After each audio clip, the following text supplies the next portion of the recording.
can I ask what is your basic, what is your current role with Polly G's? Well, other than the cooking aspect of it, because they don't get me involved with that. Okay. But other than that, I'm sort of like, I don't know. I've never really come up with a title for myself because it's crossed so many different areas. Um, but I kind of, come in and, I'm always looking to see how things are running and operating. And, even if Paulie's not there, I'm always looking at the pizza. I mean, I know how it's supposed to look. I mean, don't put me in front of the oven because that's not going to happen. I mean, we have people over the years that we tried to train, and I'm sure you've had that situation. I mean, most people will do it over time, but it's kind of frightening working with fire like that, and especially if you have the volume and cook them just perfectly when you're dealing with 3 to 5 pies in the oven at one time and rotating them. And I'm always amazed at how they do it, but it really is a skill. Like Yes, and I know that I could never do that. First of all, I'm just not interested in doing that. fair enough. Yeah. But so basically, I would say I was more in the back um, from the beginning because I was still working a full-time job Okay. so that my husband could, venture out and do this because we still needed the benefits. And my youngest son was still in college at the time. And so, it wasn't likely that I was going to give up my job anytime soon. And now, quite frankly, I hadn't aspired to that either. I figured eventually, I knew it would be a while. I didn't really think that it would be like 8.5 years later, you know, that, but then again, we're really not planners. We've always just kind of went with the flow. Yep. We kind of operate on our own timeline, whatever you want to call it.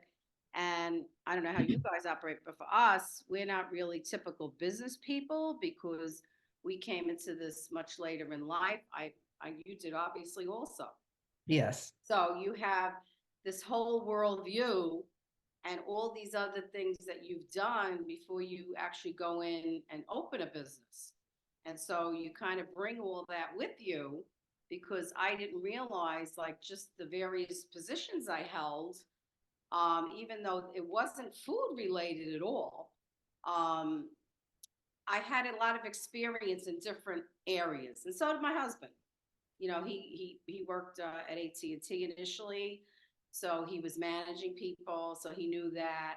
I knew how to sort of like run events. We don't do too many of them anymore, but I knew how to get all that together because I had run events in one of my jobs. So, you don't think you have what it takes until you get thrown into something, and then you have to sort of figure it out as you go along.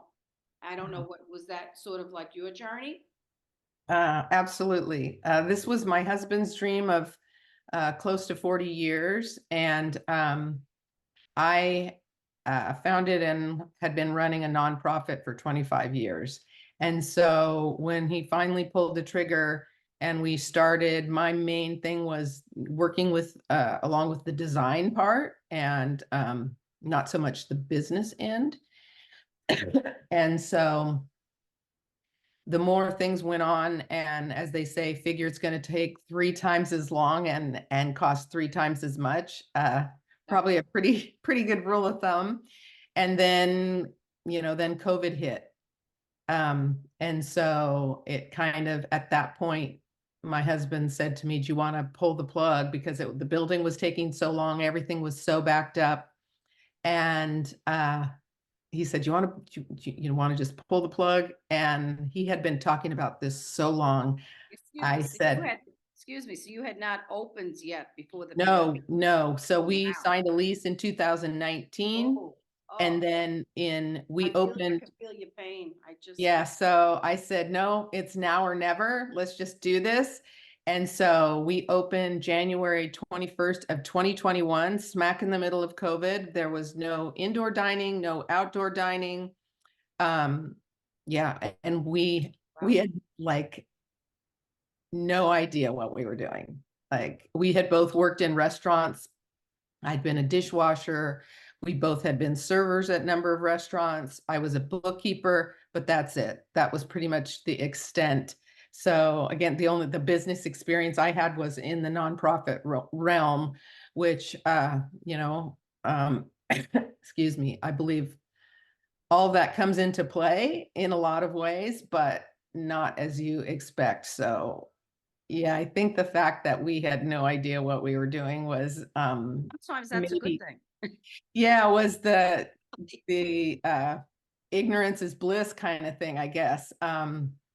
So yeah, so we just went ahead and did it because I knew that, for me, I said, hey, you've been talking about this for so long, like he would literally, I would wake up, at like 1 in the morning and he'd be on his phone and he'd be researching cheese and tomatoes. And I said, this is not normal. Not normal behavior. Um, yeah, you really need to do something about this. And it was kind of like, yeah, maybe in a couple years, maybe in a couple years. And then finally, when we found a building and it was like, let's do this, I really had because I knew how passionate he was about it.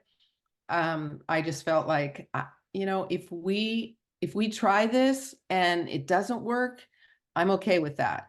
But I really am not okay with you having a dream for so many years and then never pulling the trigger and always wondering, I wonder, what would have happened or how it could have been. And I said that I'm really not willing to live with. So, I was more of the risk taker. When you talk about business, he was for many years a financial planner, Mm. all his ducks in a row. I felt like my ducks were not even in the same pond. They couldn't even find each other. So, very different in that way. But I was just like always nudging him, like, hey, you know what? You're so passionate about this. Just give it a whirl. So that's kind of how we got started. And yeah, so a bit probably naive, not a bit, but a lot naive. But I think that actually may have served us well in some respects, but it's definitely been quite Well, a journey. excuse me, I meant to say from the get-go, I was so sorry to hear about your husband. Thank you so I much. didn't know the story, but look, you never know what tomorrow is going to bring, right?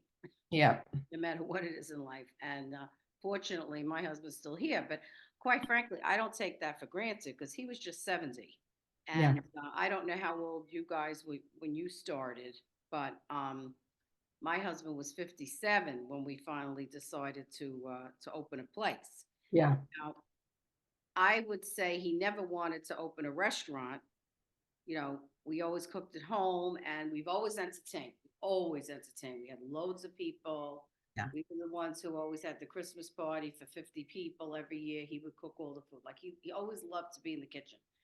And for years, people would say, open a restaurant, open a restaurant. He said, I want no part of it. I want no part because he felt it was too cumbersome. It was too involved. So that's when he sort of came up with the idea of pizza because he always loved pizza, but he had never made it.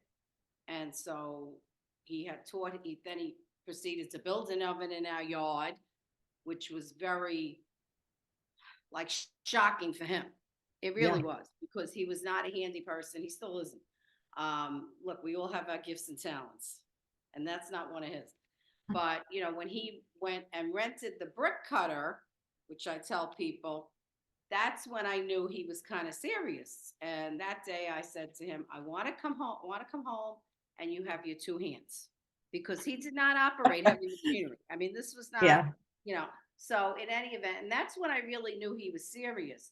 Um, but honestly, he had never talked about opening a place because he just felt it would be just too much to deal with, chicken and fish and, all these different things. So I guess in his mind, he started thinking, well, maybe pizza would be something simpler because then you are making dough and obviously it's involved.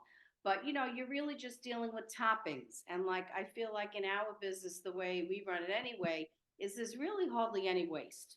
yeah, And whatever we don't use on pizza, we sort of use in other things. So like he doesn't want to deal with fish and he doesn't like there's certain things we've just never dealt with from the beginning. Um, and P.S., I know you said you had worked in restaurants, but we had never worked in a restaurant. So, quite frankly, our friends really did think we were crazy. I mean, they told us later that we thought we had lost. They literally thought Paulie and I had lost it. And one kudos to you that your husband was a financial planner because we were not, and we were not good. And honestly, I always say it's a good thing, like we didn't really have any money before because, I would have robbed him. He would never know because I do everything. He'll say to me, can I pay this? Like, I owe somebody money for something, like Zelle or Venmo. We got enough money. I say, pay it, So like I've always done like everything. He's never done an insurance policy. He's never done everything. I've done all like the business side of our marriage, let's say. Okay. And but it's been an interesting journey because he always wanted to do something else, but he could never kind of figure out what to do. You know, at one point he was thinking of opening a Le Peep restaurant. I know they have them on the East Coast. I think they have them on the West Coast, but it's sort of like a breakfast lunch place. Okay. He was looking to do that initially with a friend of ours in New Jersey that was going to help him get started. And it never worked out. And we always feel like all the different things that happen to you in life, then you can look back and say, we've said it so many times, like, oh, thank goodness that didn't happen.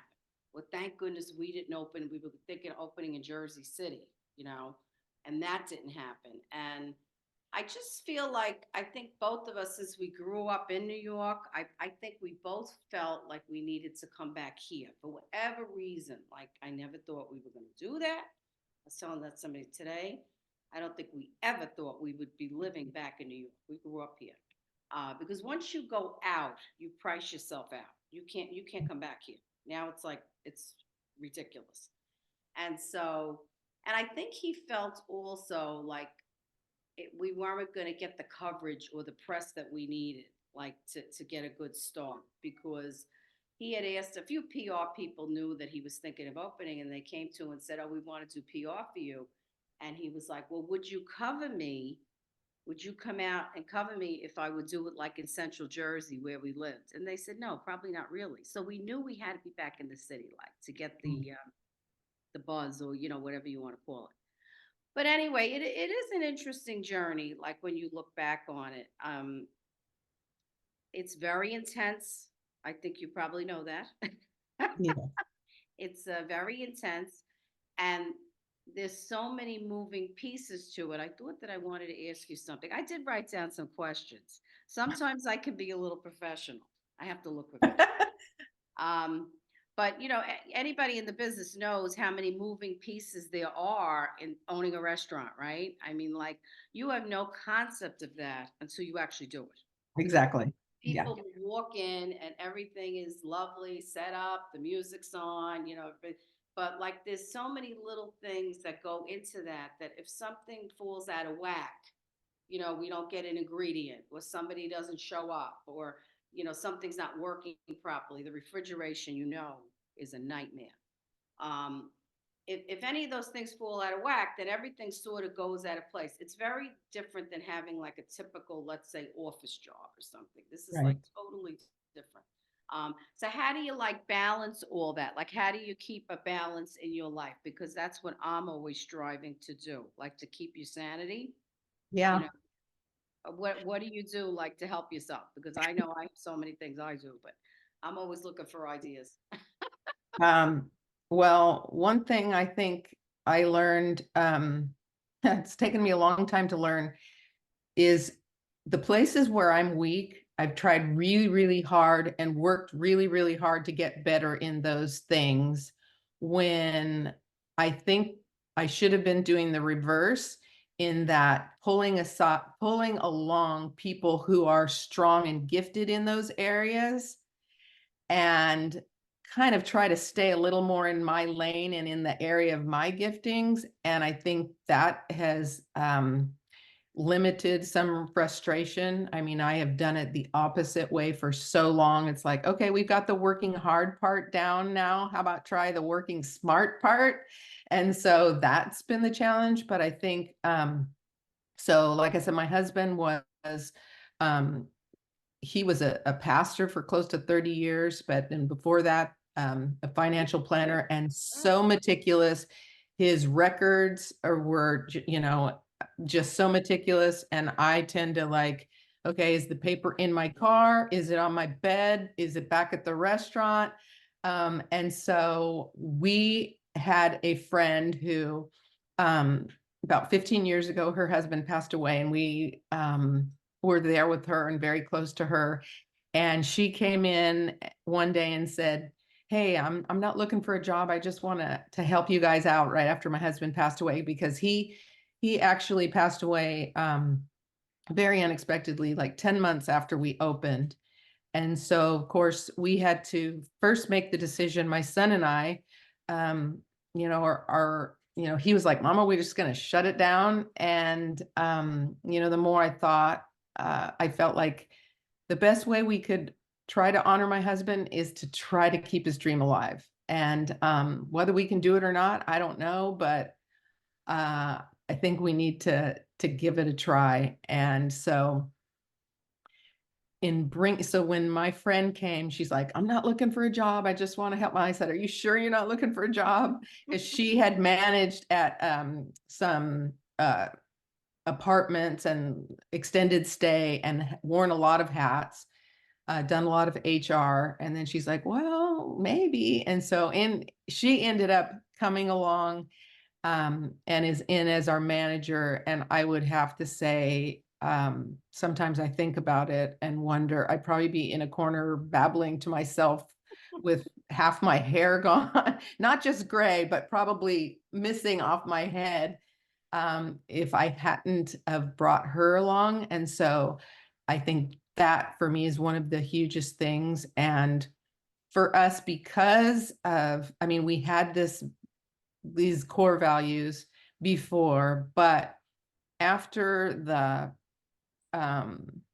tremendous loss that we experienced in my husband, I just really, really came to the conclusion that, hey, we can, move forward in this business, but at the end of the day, family comes first.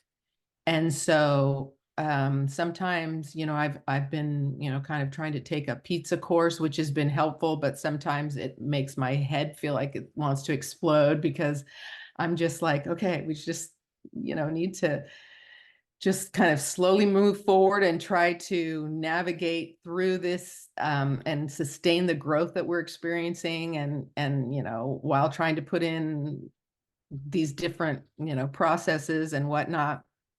But through all of that is an ongoing effort, because I'm sure well better than me, is that restaurant, as far as staff, can be like a revolving door, and just constantly in flux. And so to have strong people alongside of you, and build that strong core where they're strong where you're weak, and putting family first and doing the best. Like, our hours are shorter than most restaurants. People sometimes are like, oh, you need to be open more, you need to be open more. And it's like, okay, well, when that's sustainable, then we'll look at that. But until then, and I've said this many times, and I said it to customers who say, how much money you're losing by not opening at lunch. And I just say, as nice as I can, you know what? Yes, we're aware, but I am not going to offer anyone on the altar of pizza. And namely, my family, my son and his wife have 3 children. They had a baby 2 weeks after my husband passed away.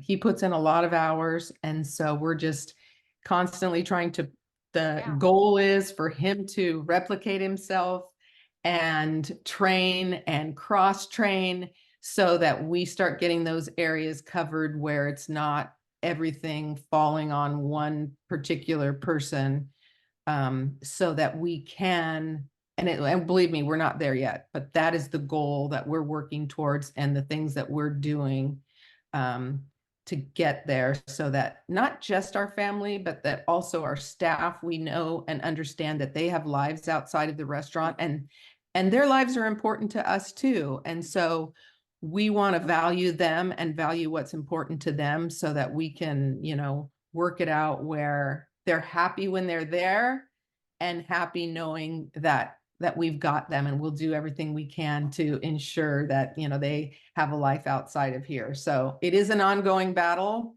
And yeah, I don't have the balance thing down, but I know there are things that are non-negotiable for me, for my family. And so our whole business is really built around that. And I think probably that flies in the face of conventional restaurant wisdom, maybe, or but that's just not us. And we have to be authentic to who we are, and let everything flow out of that and just do the best we can. And we're finding our way.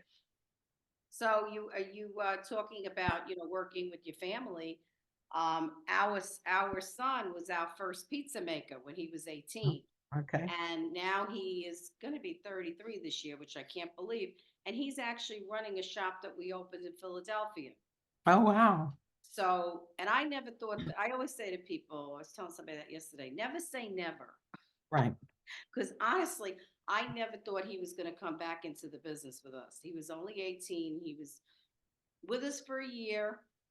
He learned how to make pizza from my husband and a few other people. And then he was at really our first pizzaiolo, and he trains other people. Um, and then, maybe just a couple of years ago, after he left the business and he didn't want anything to do with it, he didn't want to know about pizza.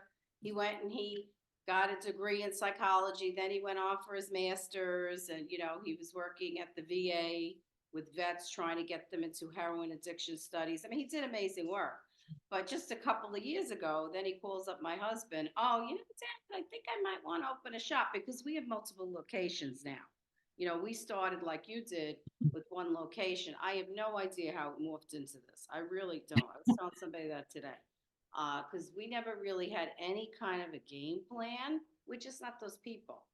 We're not like cross the T, dot the I, make a plan. My husband had a very, very small business plan. And when I look back at it, I found it recently, I was like, this is ridiculous looking. No, really, but like at that time, there were no pictures in there. There was no graphics. I mean, it was just so like basic, but I think people came on board with us because it was very genuine and they knew my husband. Yeah. I mean, did they think that we were gonna, pay them all back in 2 years? I don't think so. But in any event, talking about family, like that's the same for us. Family is very important. We've only been open at our first location at night. We never open, we only about 30 hours we're open there a week. Mhm. We don't really have the foot traffic here for lunchtime because it's not like being in Lower Manhattan or whatever. We're in Brooklyn right across the river.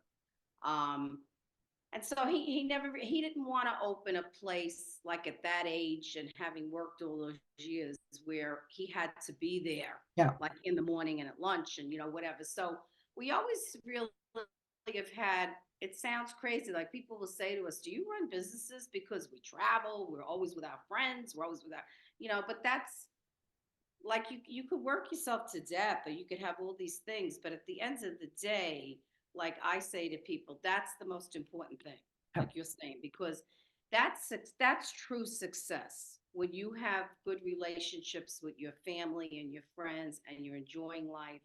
Yeah, it's great to make a buck, but I see people do that at the expense of a lot of things. And Yes. we never went into it thinking, honestly, that we were going to make a decent like life. I mean, we really just wanted to replace his salary and then maybe a little sum, you Yeah. know, and it all kind of just like sort of evolved on its own. So with that, I feel like we've been fortunate, very fortunate. I don't wake up a day and not think that. And I'm very grateful. Like, I'm very grateful for the journey that we've had. I mean, considering, like I said, somebody, like, we don't even have a college degree between the two of us. We really don't. And we have no initials after our names, we have no credentials. And I kind of like that. I tell people that all the time because, I think we limit ourselves by what we think we know or what we went to school for or what we worked in, but it's been very inspiring for us to inspire other people. It's even been better for us. We've helped people start businesses. We've, like just to, like when you have children, you two probably don't know that yet. Like it's so much more of a joy when it happens to your kids than when it happened to you. So Yeah. that's kind of like how we've always sort of, and we're doing a couple of different things with the business right now. And we have a few other people we're giving bigger opportunities to. And we try to bring as many people along with us as possible. I mean, I give you a lot of credit, I really do, because I've always thought about that. God forbid something happens to my husband. I always think about that. We'll be married 45 years in June. And I adore him. I mean, I really do. But we're very, very independent and very separate people, like in so many ways. I've said that to him in the past. I've said that to him a few times. Like, what would you want me to do if something happened to you? See, I'm a realist. I don't care what age you are. We've lost people this year that were much younger. Yeah. So it does not matter. Nobody's given tomorrow. Nobody's promised tomorrow. And I've said that to him, like, what would you want me to do if something happened to you? And he said, I want you to keep it going if you can. And I said, okay, that's all I want to know. Like, don't give me all the specifics. I'm actually trying to work on a plan now because he was just 70. I mean, I don't know. I mean, Yeah. we lost a number of friends this past year that just dropped dead. Like we thought they were going to be here, like either through the business or a couple of employees at our different locations for whatever reason. We went to a lot of funerals this past year. And like, so, I think you have to kind of plan for some of that also, like what you're willing to do. I mean, I don't really know. Right now, I feel very good about the fact that my son is back in the fold. Yeah, And I, absolutely. and I think that he kind of, I don't know, maybe he's feeling that too. I don't know. And, we've grown and, we have a franchise company. We have 3 of our own locations. It's a lot. We're not really technically working in any of those places, but my husband hasn't made pizza in years. I mean, he'll make it for a film shoot, but he's not in there making pizza. After the first 6 months, he came out from behind the oven because my son said to him, Dad, are you going to talk to people? Or are you going to make pizza? Because people just kept coming up trying to talk to him. Yeah. And he's like, you're slowing the line down. Yeah, so you got, and that was when he knew he had to step away from the oven. So he Yeah. doesn't make pizza, and I don't host. We just go in and do things. Yeah. No, it's very different the way we sort of run it, and we're also sometimes to our loss, we're a little loose, like you're saying, like people are saying to you, open at lunchtime, But do people really know unless they've run a business what that No. means? No. So you kind of take things like with a grain of salt when people say stuff to you, because unless you've done this, because I had no idea what was involved. I mean, I have friends of mine who thought we were really crazy, and even during the pandemic, like you were saying, after your husband passed, maybe we should pack this in or do whatever. I had people say that to me during the pandemic Mhm. because we shut down our place here. And it was like, why don't you? This is a good opportunity to walk away, man. I had a few people say that to me, or at least just close our shop there. Yeah. I went to my husband with that. Oh, I thought he was going to go ballistic. He said, Mayor, they're taking me out of there. He said, I'm going down with the ship because it was bad. It was very bad. And, it took a long time to recover from that. I'm not sure that we're fully recovered in Brooklyn anyway. And I said, well, listen, if you're going down, I guess I'm going with you. What are you going to do? Like when Yeah. you're in a partnership, as you know, Right. you're either going to go along or you're not going to go along. It's not easy. Yeah. Yeah, for sure. I know with so my son in 2016, so my husband had been having issues with his back. And so he was registered to go to Tony Gemignani's International Pizza School in Oh, San Francisco. And then he realized I guess part of the training was he had to work the line in Tony's restaurant. And my husband was like, I can't stand that long. to do that. And so he asked my son, do you know, I think he was like 28 at the time. He said, do you want to go in my stead? And so he's like, sure. And so he went and had no idea. I mean, that was his first experience really with pizza. Because my husband, same thing here. We have a little rock box, and then we had a pizza oven put in our backyard. We have another one on a trailer behind our house. My husband was always hosting parties, but my son wasn't a part of that. And so when he went to the school, he was asking my husband, you had to create a recipe and serve it to Tony and then Laura Meyer at the time. And so my son's calling like, give me a recipe. And so he gave him one of his recipes, and he ended up becoming a certified pizzaiolo from there. And in thinking back now, so when my husband came in and he was cooking, same thing, very, very Italian, very friendly, talked just, I mean, his happy place, like we finally kind of kicked him out from behind making pizzas, because I would be back there dressing the pizzas and he would clock me in the head with the pizza peel. Like, I don't know how many times, because the way our kitchen is set up, it's like you have to just keep ducking. And we kicked him out and said, go just visit with the customers. And that was his happy place. And just, he actually would just pull up a chair, sit next to them and chat. And then I would come by sometimes and go, move to another table, let these poor people eat. And he's like, oh, my back hurts. But the fact that that took place was what sparked my son's interest in pizza making. That, and now he's, I mean, he's as passionate as, if not more so than my husband, always like tweaking recipes, you know, geeking out in the whole science of it and everything. And if that had not happened, I mean, we really, I think, when my husband passed away, I think probably the decision probably would have been something completely different, because there would have been no one to pass the torch to. Um, and so, you know, some of those things that at the time it's like, okay, well, that didn't work out so good, but yet, I don't know. I think God uses all of those things, and all of our experiences, which we don't understand at the time, um, come into play somehow. And I'm just extremely thankful, because Landon, my son, is just so passionate about it. And without that, we would have been really up a creek, no paddle, no boat. So yeah, I'm very grateful. It's definitely been a extremely bittersweet journey. But I think for me now, you know, I will go in, I have a lot of different roles. I'll go in, I'll get scheduled to work at the Neapolitan side, dressing pizzas or expediting, you know, cutting them, you know, dressing them at the end.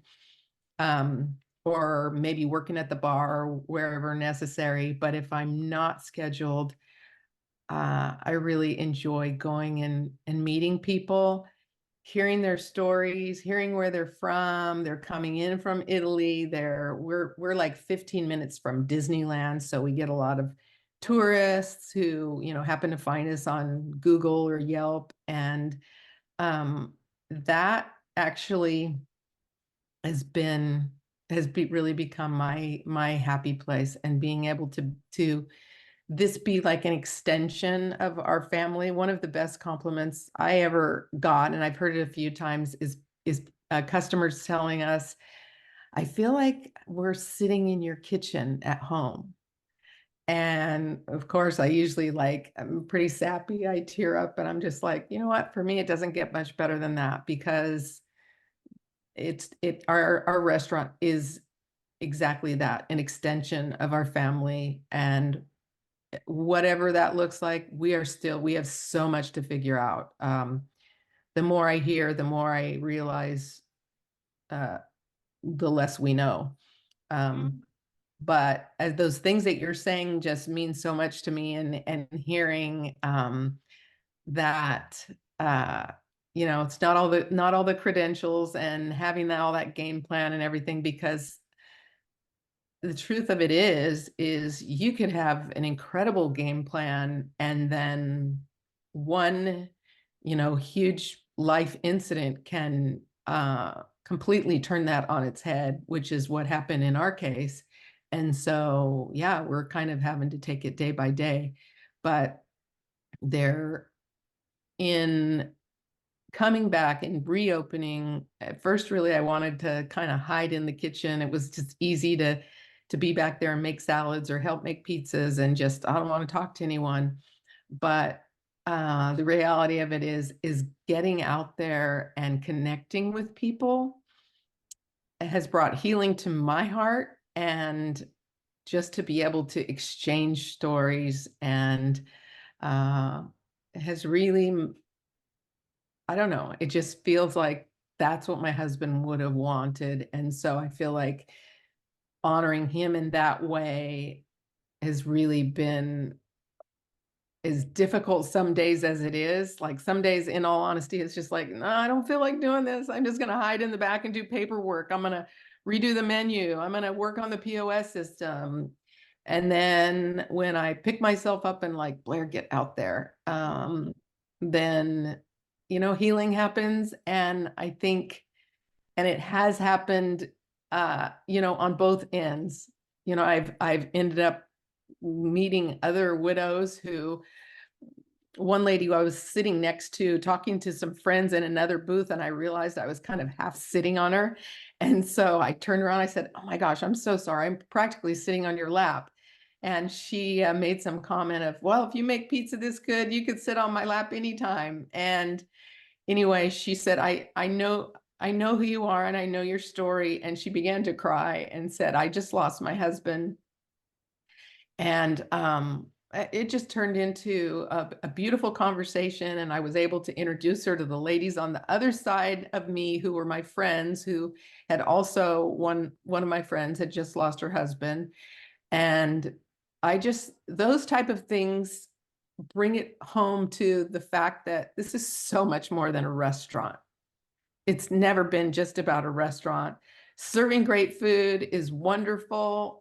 It should be great, but the hospitality, the kindness, the love that comes with it, I think that for us is what part of the reason that people keep coming back. And it is also a part of the thing that is given me a reason to get up in the morning and, hopefully through my journey, what we've been going through, to take some of what we've learned and experienced and help somebody else along the way. And so pizza's really good for that. Pizza's like, obviously a comfort food, comforts the belly, but it comforts the soul. And just gathering people together is just so much bigger than I think any of us realize. You probably have way more experience in all of that than I do, but I'm just so grateful.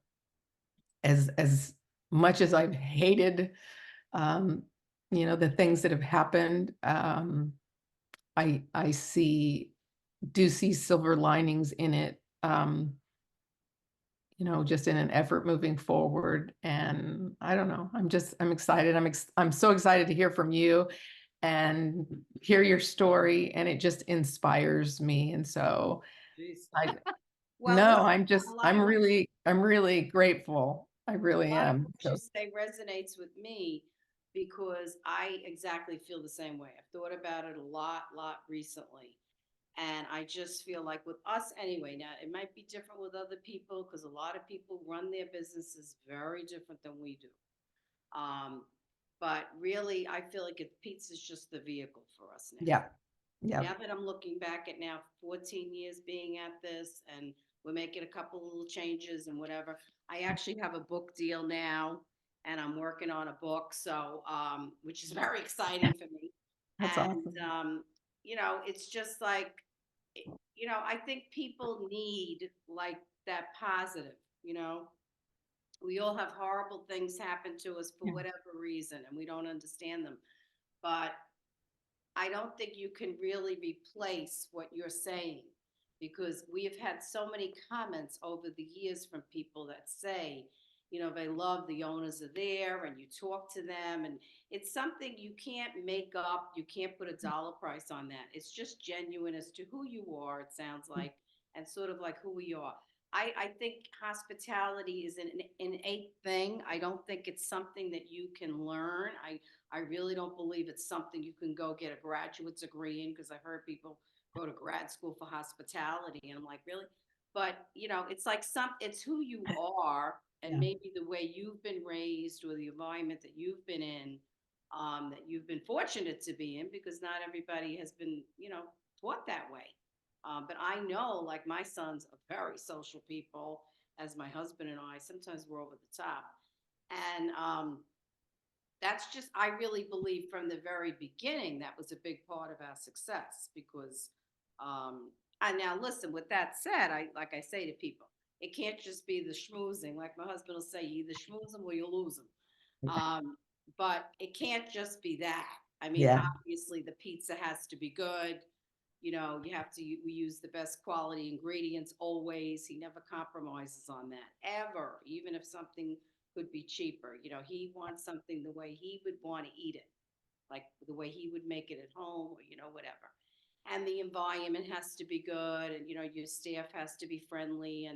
But I think, the staff that you deal with, it really all comes from who you are. Yeah. Because, like, look, we all have issues with employees. This is just HR in general. And it's just people in general. Everybody's Yeah. different.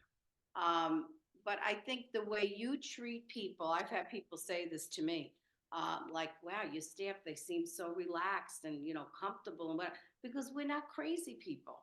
We're just not, like, okay, you break a dish, who cares? I always say, did anybody get hurt? That's all I care about. I don't care about anything else. Did, of course, who cares? Like, we don't get crazy.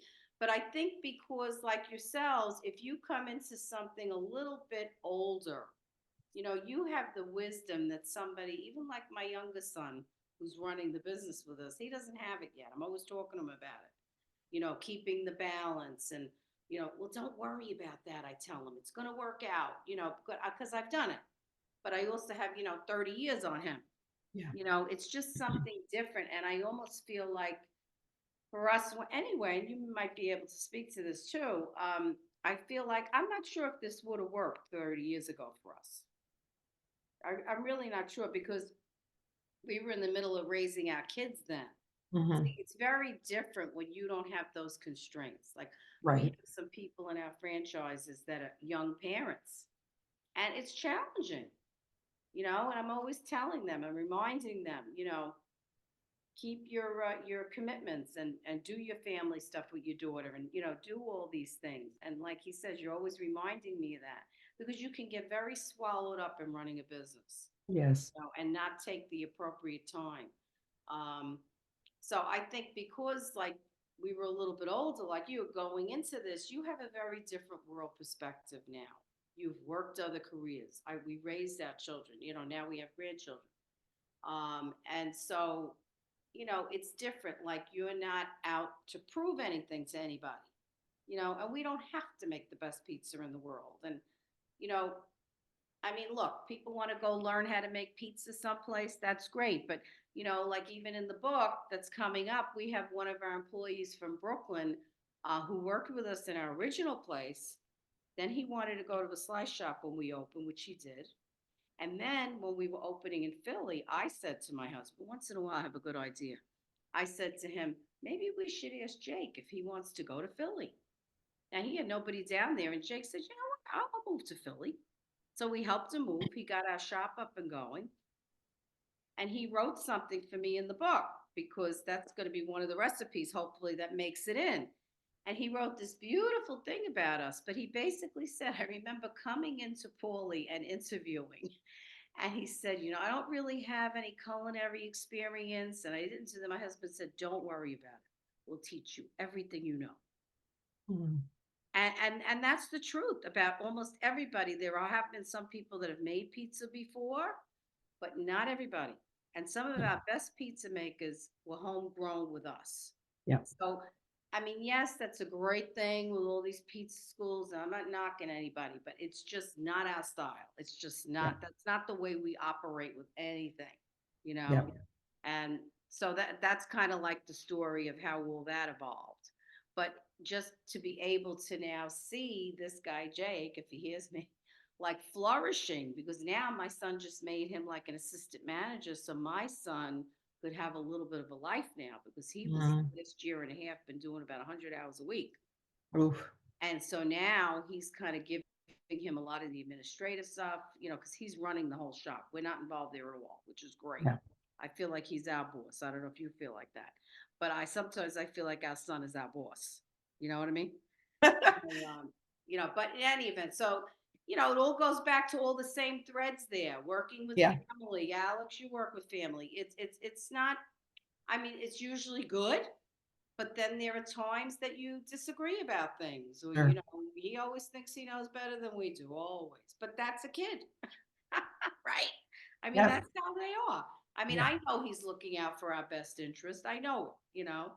But sometimes, he and my husband, they butt heads because they're very both strong, you know, and I've had to like be the intermediary sometimes, and I'm like, well, calm down. Really? Is this that important? Like, let's get over it. But Yeah. anyway, I let me see if do you have any other questions for me? Um, oh, I have plenty of questions for you, but I don't think we have that much time. But I do want to ask, so um, knowing what you know now, if you had to start from scratch, would you do anything differently? You know what? I really don't think so. I mean, maybe that's just odd to say, but I really don't think so. We we really um we really started with nothing, but then again, we really never had anything before. Yeah. So I wasn't afraid of that because I knew, you know, that I was not going to be living on the street. I've never been homeless. I've never been without a meal. See, I'm very fortunate. My husband knows it. I have a very big perspective on life. I Yeah. don't get crazy about the small stuff. I'm very fortunate. I know it. And the bottom line is both of us really did not grow up with anything. Really. And his parents never owned a home. They never drove a car. My mother was a single parent. My father died when I was young. She raised 3 kids by herself in New York City in the 60s. That's where I get all the chutzpah from. And because I think about her every day, because she was like, for that time, she was a dynamo. Yeah. And so we really kind of, I don't want to say came from nothing. We weren't poor, but we were very, very, very middle class. And so, it's just like we sort of, I guess, did put everything on the line to do this, but I wasn't afraid of it, because I knew, see, if you, like, you knew your husband, right? I mean, you knew that he wanted this so badly, Yeah. which my husband did too, that he was going to figure out a way to do it. I know I've known him a long time. I knew that he would figure it out and we would be okay. That's all I had to know. Because when this was going to go on, and he was thinking about it, he was already in his 50s, and I said to him, "Look, you're not going to do it now. When are you going to do this? When are you Yeah. going to do something different?" He just wanted out of the corporate world. That was it. Yeah. He just wanted out because he hated the corporate world. He's so different, and he's just such a creative. He really went to school when he started out, wanting to be a photographer. And he's always done photography. Like we even videotape weddings, together, like years ago to make money. We've done a lot of different things. Captain, he was named. They called him Captain Video. And yeah, yeah. So in any event, we did a lot of odd things. We Yeah. did so many different things because we were really not trained in any one thing. So we always have kind of been Jack and Jills of all trades. That's how I feel. Like I'm a Yeah. Jill of all trades. And but when he decided to do this, like I had to sort of like take a step back in a sense, and just put my trust in. I know him, and maybe it's not going to be so great, but you know what? We'll open a place. We weren't even living that close. We're an hour away from where we Yeah. were living, coming into the city every day. Um, but I knew we would be okay. I just said, I'm with you. I could be in a paper bag. I don't care where I live. I don't need anything. I really don't. Yeah. I really am very non-materialistic. If we're okay and everybody's okay, that's all I care about. But the big thing with me was I knew that if we did well, then I would be able to do a lot of things I've always wanted to do, which is to be involved with various charities and, doing that kind of stuff that really is my heart. And that really has come to fruition. It has all of it happened that I wanted to, not really, but I feel like some of it's starting to happen now with the book because Mhm. that's been in my mind for 10 years. I'm not kidding you. And I've always had it in my mind. I had worked on a couple of proposals before, et cetera. But I always feel like everything in life is timing. We can push something to the hilt, but it doesn't happen. Right. Things are supposed to line up, and I'm seeing it now. I'm just seeing it so much this past 2 years. Um, Things happen, but you just got to keep going. Well, put one foot in front of the other and just keep going forward. Um, but I think our journeys are just, different but the same. But I think that most people that are involved in this business, now not everybody, they're not looking at it through our lens. No, It's I totally don't. different for them. Because when I talk to real business people, they kind of like look at us like we're crazy. Like when I've told people things we've done, they're like, really? And like, but it's worked for us. Yeah. It's worked for us. I don't think you can make up genuine.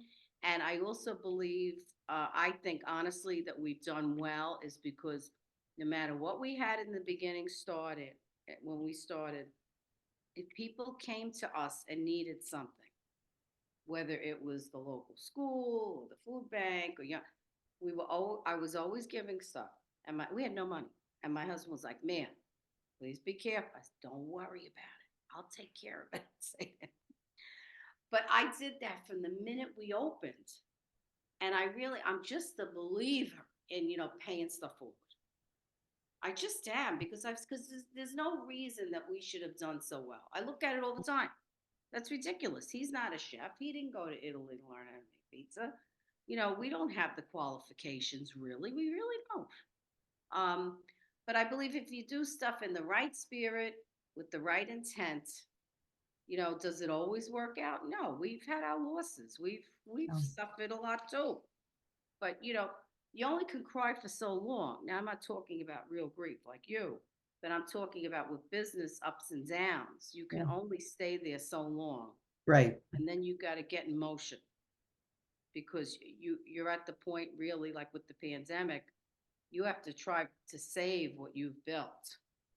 I mean, it was rough. I mean, I don't know how my husband got up in the morning during that time. I really don't. But we just kept going, and I don't know how many times I said that year. I don't know how many times. We're okay. We're gonna be okay. That's all I said. And I worked on myself that whole year that people were drinking and eating and everything else. I went into like this mode that I was like going to be the best I could be. My mind was going to be strong. I was not going to give into the madness that was going on. I said because we have to save. Like I had to save him. I really did. Like that was my goal. Because if I was going to fall apart and lose it, he would have been done. He just, if he would, I knew it. So I had to be very positive when it was very hard for me too. I had my moments, believe me. Yeah. But I had to like just suck it up. That was not the time for me to get hysterical because I could have been hysterical. Um, but you don't realize. I said this to somebody the other day who was telling me all the horrible things she had been through. And I said, so, you don't realize, like, you're telling me all this. I said, but just think about what you've done. Like, you don't even realize what you've done till after the fact. Like, with everything you're saying, with your husband passing everything. Like, you don't realize how much power you have in you that you can do these things until you kind of look back on it. And then you say, wow, I did that. How did I do that? But somehow you do it, you Yeah. know? I'm not Yeah. sure where that it was all going. I'm so sorry.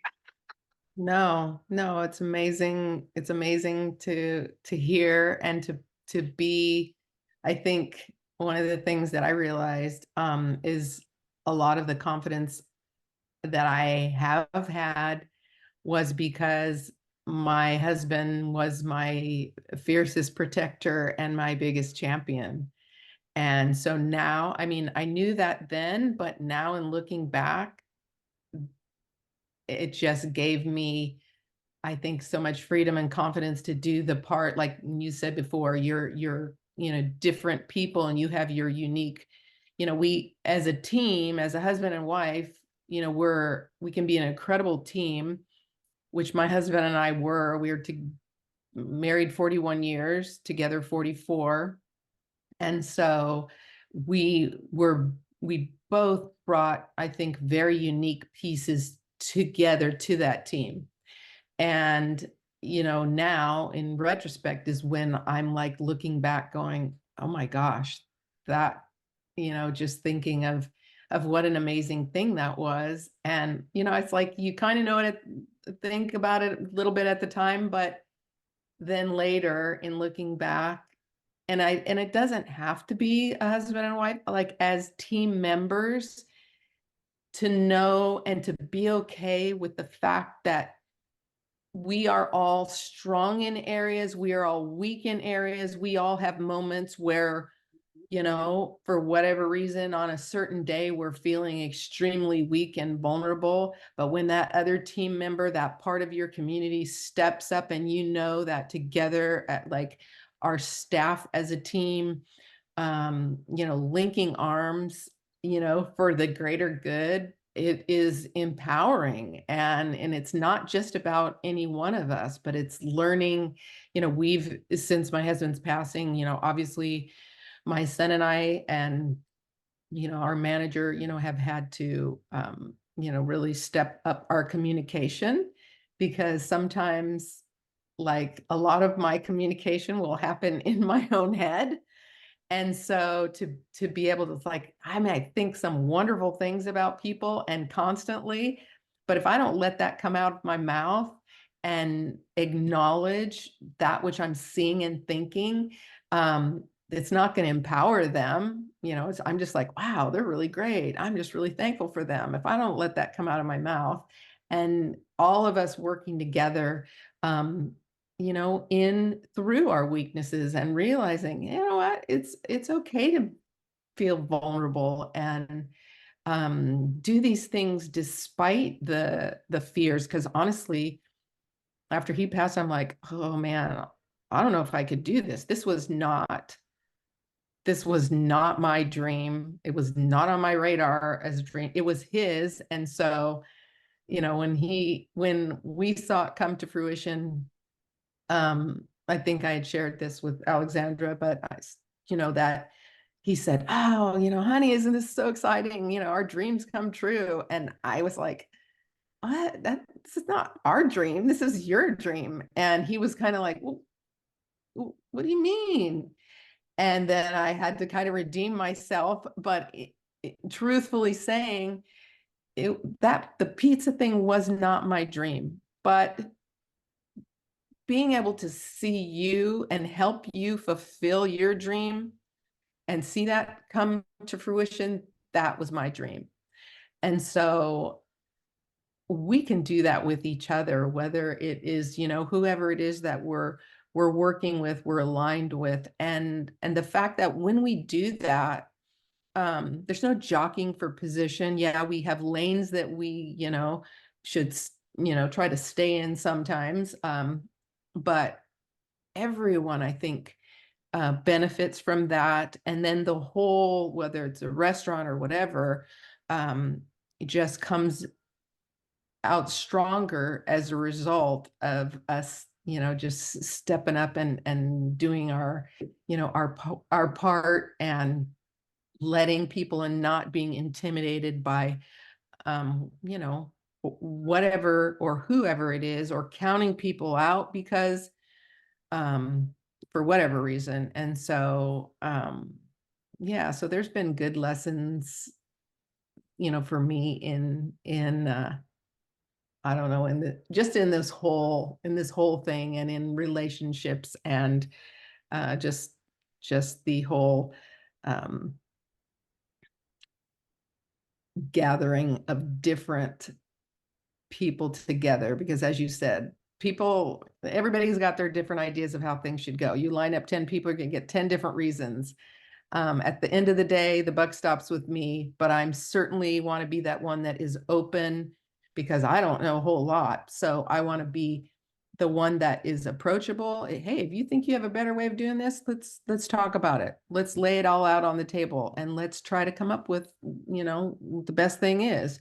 And so I think when people know that you have their back, that you care about them, that you're open to hear, it just makes for a better, whatever the business is. It's not just, in pizza.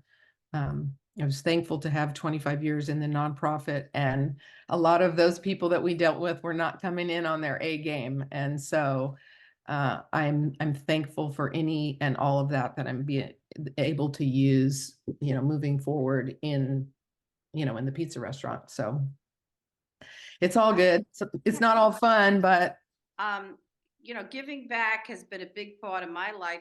It sounds like it has been for you as well. Now, maybe I read this, you have a nonprofit yeah. that you started or you worked with, or? Yeah, so in 1998, I opened a nonprofit. It's called Grateful Hearts Storehouse. I was primarily a food pantry.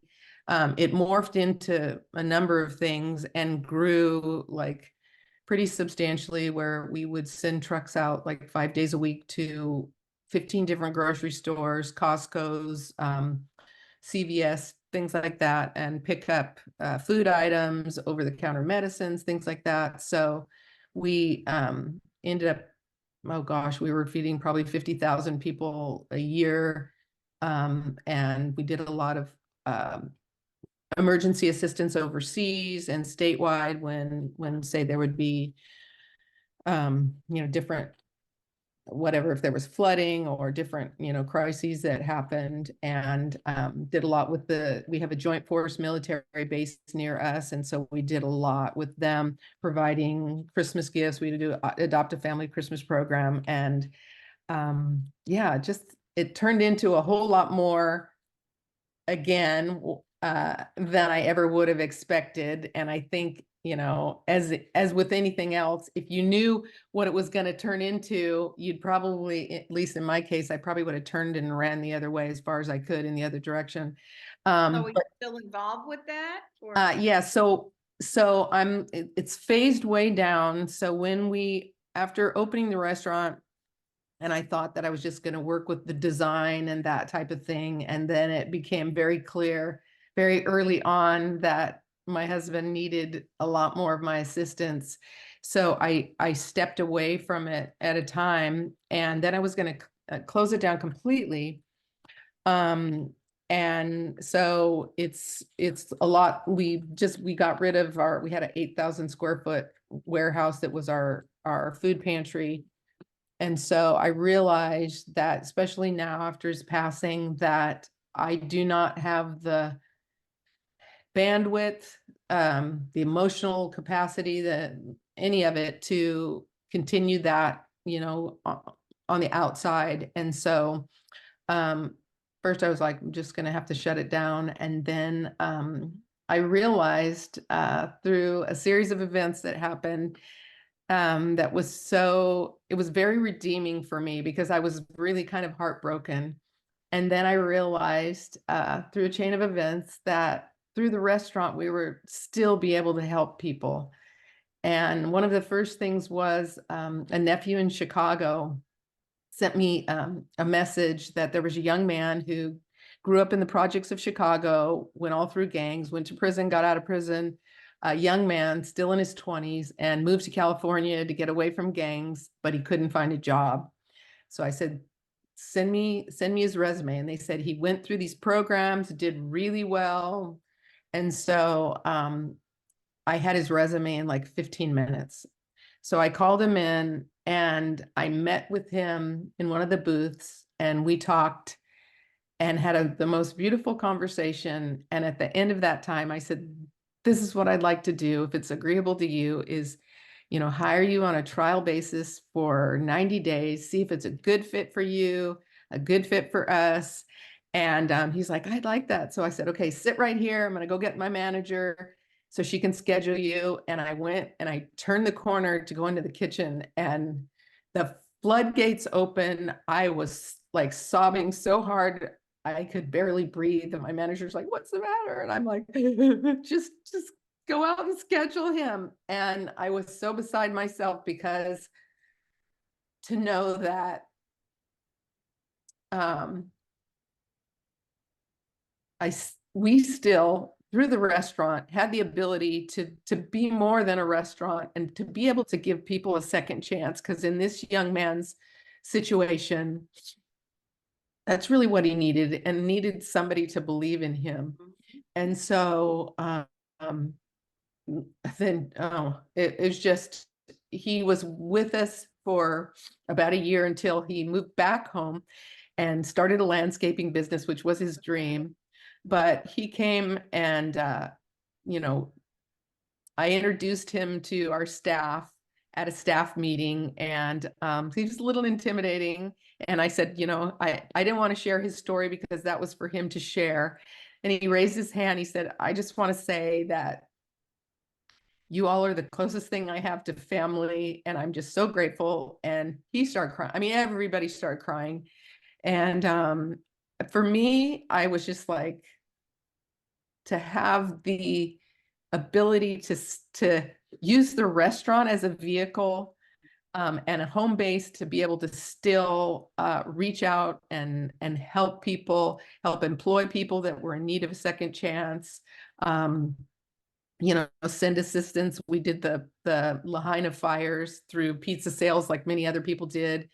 We did toy drive for Christmas. And so just kind of little things, but it's not taking me outside, because I'll like, my head will explode if I try to go out and, do something separate. So we're bringing it all in-house and just still finding our way in that. But I'm just very encouraged that it can be, as you say, the things that you've been able to do, and the charity and all of that. For me, that's my heart. And so to just bring hope to people, whether I mean, sometimes it's just customers and sitting down and seeing, okay, they may just need a shoulder around, a hand around their shoulder or whatever. But just to be able to know that the sky's the limit with that, and moving forward, we'll see what happens. But that, for me, that's my motivating force, along with, obviously serving a good product, but with that side of the helping a heaping help of kindness and just hope, and whatever that looks like. So for me, at the end of the day, that's my heartbeat. And so we'll see what comes out of that. Well, I think what you're saying, everything is so on target the way I feel. But I think it's good that we are definitely seeing more women in this industry, because you know how the guys are. I mean, we love them, let's face it, but we're Yeah. different animals. We just, think differently. And, Yes. my husband's got a great heart. He's very good with employees, and he's very, charitable and everything. But I think, as a woman, you add another piece to it, you know, and it's like sort of like that now business too. People Yeah. will come to me sometimes for advice, or, if there's an issue, rather than like going to my husband, because they feel more comfortable with me, you know and that's just who I am, and who you are. And so you can't put like a price tag on that. You can't how do you like put that in a job description or something? I mean, you just can't, you know No. but like my husband knows it, and I don't have to remind him. Like he knows we wouldn't be where we are now if I wasn't as fully involved as I am. Yeah. Like I'm even convinced of that now, even though I've never made a pizza there. I Yeah. mean, I'm not in the kitchen there. I do so much of the other stuff. but it's the ability to have another face on it, you know, for people. Like in all our locations, like everybody pretty much knows me as well. Like we're sort of like we're not, you know, we're sort of like a team. You know, he's the face of it. His name is on it. But most people know if he's there, I'm there too. Like in whatever event it is, we go to expo together, we go on pizza tours together, you know, and people are always looking for me as well, which is nice. But I'm just saying, you add another layer to that, you know, and that's just something a woman can give. You know, Yeah. it's not their fault that they're not equipped with that. You know what I'm saying? And I think that's like going back to what you were saying about, you know, recognizing people's strengths and weaknesses. Like where I'm very strong in certain things, he's a little weaker, and vice versa. You Right. know, so I think even as a staff trying to find people like you were saying that you know you feel confident with, and they, you know, a lot of times people will say things to you that you may never have thought of. That's happened to me, that's happened to him, because you're so enmeshed in something. Even on other jobs I had, you would be so enmeshed in something and thought you were delivering like this perfect product or whatever it was, and then somebody would say, "Oh, did you think about that?" And you're like, "No, I never thought of that." Yeah. But it could have been a very simple thing. But like you were so enmeshed in what you were doing that you didn't see it at the time. So it is good to have other people involved, Yeah. you know, where you're not the only one that's in the front. Being in the front is great, but you know, like knowing what's going on. Right. Absolutely. Do we have more time, or we're still, what's I the can give story? you guys a few more minutes if you have any, like a final question to ask each other. Otherwise I have, if you want, instead, I could ask you some rapid fire questions. It's up to you. It's up to you. What I was going to ask you, what do you see for the future of the business, for the future of your business at this moment? Well, for the future of our business, so something that's happened to us that, well, for a number of reasons. One, because we had no idea what we were doing. Let's just be honest. Um, but we never expected it to, I guess, to be what it has become so quickly. So we've just been open for 3 years, and we've, I don't know, we've hit on some, you know, best of lists and things like that that has generated, because we have done like zero marketing ourselves. But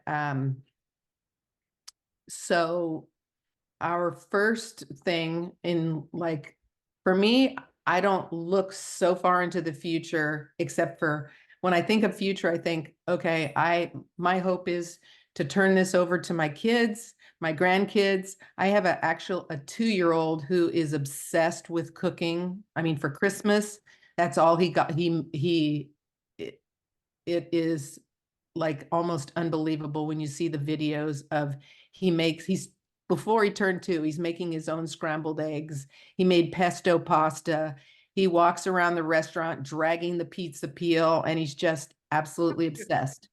So of course, so my son, that's our main pizzaiolo, he has 3 kids. 2 of them for sure are obsessed with, you know, wannabe pizza makers. So again, for me, I'd love to see that passed down through generations. You know, I would more like to be the one just walking around like, with my husband, you know, when he was experiencing his back issues. My other son, who's a police officer, said, "Dad, you know, your only job should just be to walk around and shake Mhm. hands and kiss babies." Yeah. And I would love that job for me. I absolutely adore that. I don't mind, you know, jumping in, helping making pizzas or whatever, but I don't want to be scheduled to do all of those things. But so for us, the biggest challenge, which I guess is the best challenge, is to try to sustain the business that we have. We are only open right now like 5 days a week from 4 to 9, and on the Neapolitan side, so we have Neapolitan and New York pizzas, and then we do like salads and meatball sandwiches, things like that. But like on the Neapolitan side in 5 hours, like 200 pizzas is a lot of pizzas Mhm. for us. And the way our kitchen's set up, again, you are like ducking to, and then you get stuck and you have to wait to do some things. And then there's the New York side, like down the line. So my son is like, and with the staff kind of, calling out or whatever changes, and he'll say, I'm shutting off the phones because we do takeout, but we don't do delivery and we don't do online ordering. We are simply phone orders. And he'll go, cut the phones off. And I'm just like, so especially having been sick at home, I'm like, do what you need to do. And so people are getting mad at us, but if you can't sustain the growing business that you have, and I've been in charge of the large party reservations, and we're getting so many of, we want to have a wedding reception there, and we want our Girl Scout troop to come and have a tour. And then just like, they're so fast and furious on my computer. I'm like, oh my gosh, like, I don't know how to do all this. Like, so the future is kind of, it's like out there in, kind of, my thing is now like, okay, what do we do to make this sustainable moving forward? And that's like the biggest thing, and to do it well, because, I told him, okay, limit or cut those phone orders so that we are giving the best possible experience to those customers that are dining in. Yes, I have, someone that got upset and said, well, I've been a regular customer and I've been ordering, pizzas, and can I just, Mhm. and it's like, okay, I don't know the answers to some of those things. So, it's hard, and people have come and said, are you going to open another one? And I say, you know what? That's kind of like asking a lady that just had a baby when she's going to have another one. Like, Uh, we haven't had a lot of the cuddle time. It's been kind of more the crying baby, although it is fun. But looking forward, we don't have a desire to build a pizza empire. It's just like, we want to do what we're doing well, and then grow and take care of that growth, take care of those people so they have an amazing experience. Not that it's like, okay, we just got slammed with all these phone orders that we're trying to shove in between dining orders, and, just growing pains. And so I guess that was a long way around answering for the future is like getting a handle on the present, and then getting, I know it's systems and training and, staffing and all of those things, just to get to where we can continue to grow while not sacrificing quality or, product or quality of experience, because we want those people just to, when you see, which I'm sure you have way more than me, to see people gathering around a table and laughing and talking loud and just so enjoying. I mean, it's like music to my ears, and it just brings so much joy to my heart. And so just to be able to do what it is that we do well and with excellence moving forward, whatever that looks like, I don't exactly know. Maybe we can talk another time and you can give me some pointers on that. But okay, I could try. so just in that future is to do what we do well, and out of the authenticity of our heart, and staying true to who we are, and not morphing into something that we don't want to be. And that again for me is a non-negotiable. I've seen and heard too many people who have ended up having their restaurants own them instead of them owning their restaurant. And life's too short and family's too important to let that happen. And so I become mama bear and fight to protect the culture that we have, being a healthy culture for our family and our staff and our customers. We've fought hard to get that. We will continue to fight hard to keep that in the future moving forward. So I don't know if that answered that question or not, but Oh, you did. You answered. And by the way, we never thought we were gonna have a pizza empire. I mean, I don't think we still do, but I'm just saying, we never thought Yeah. we were gonna open anything else. yeah. We never did. It just kind of happened, but it was kind of smart now that I look back at it, because in our franchise company, we're only going to go into business with people that we know like well, Mhm. and that we feel it's better to work with people that sort of are looking for a change of career or whatever, that are not restaurant people already, because then why would they need us, to Mm. teach them anything if they already know everything they're doing? Just go open your own place. Yeah. So that's been quite a wonderful experience, because we have locations in other cities. And when we go there, we know their families and, whatever, but it was sort of like trying to help other people have an opportunity, sort of give them a template of where to start. And, then we get royalties from them. And so we kind of looked at it like, people have been kind of coming to us anyway. So we decided to start a franchise company. And we just kind of felt like, well, you know what? Why not? I mean, we'll help them to start a business, and then they can use our brands or whatever. And it's very loose. It's not like a traditional franchise. It's just not. It's not like Five Guys. You're going to find the same thing.